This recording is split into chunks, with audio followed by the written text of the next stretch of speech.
Hi everybody, welcome to another low on health game video reviews. I'm just going to run right into it, and starting with Splatterhouse.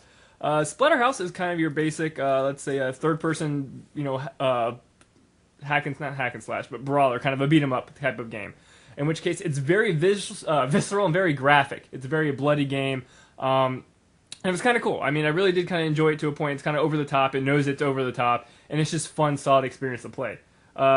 It does have a lot of platforming segments which are done horribly, and it has a fixed camera, which kind of also sucks. I mean, there's just some type of design things that weren't great about the game. Some of the boss battles, of course, have the classic one-hit kill, which gets annoying. There are QTE events, quick time events, which I always find annoying.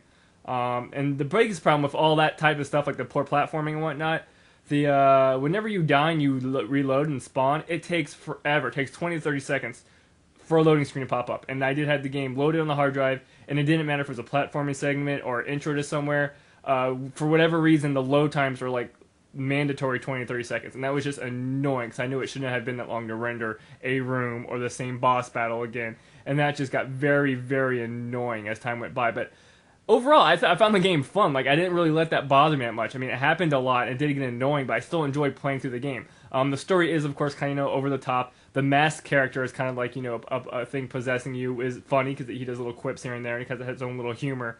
But I definitely enjoyed the game. It was kind of average, an average beat 'em up game with its little annoyances, but I still enjoyed playing it and kind of recommend it to people. I'll probably will pick it up and kind of play through it again and maybe try to beat it on hard just for the funness of it. Next game I'm going to talk about is going to be Enslaved. Enslaved is, of course, a game from the who is it from? From the Heavenly Sword people. They did the Heavenly Sword game on the PS3.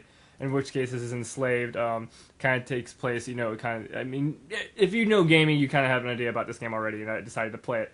It is a very cinematic game. Like, it's a very colorful game. I really much liked this, like, kind of the camera views and the camera just kind of pans. The environments are colorful and detailed and good set pieces.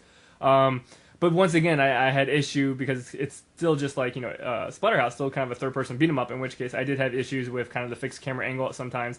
I still had some issues with kind of the level direction because it's kind of a platformer, and I'm not really too sure where it wants me to start the platforming. But once you do get to the platforming parts, like once you get it going, it's pretty much a nice, streamlined, easy platforming event once you figure out, okay, this is where I gotta start. I mean, overall, the game was fun. I definitely enjoyed it, and just like Splatterhouse, it's one of those games where I'll probably go back around and play it. Like I mentioned, the visuals are great, the voice acting is great, the characters are good, the story's pretty solid. I mean, kind of not gonna say full of itself, but the story could have been better. But the characters themselves and the character development is great. The voice acting is good, and the visuals, I really much enjoyed the visuals, and just it was colorful. Playing a lot of brown and kind of dark gray games recently, so playing something this visually appealing was very nice, and I did enjoy that part of it. And definitely recommend Enslaved to basically anybody that likes kind of the beat 'em ups, just like Splatterhouse.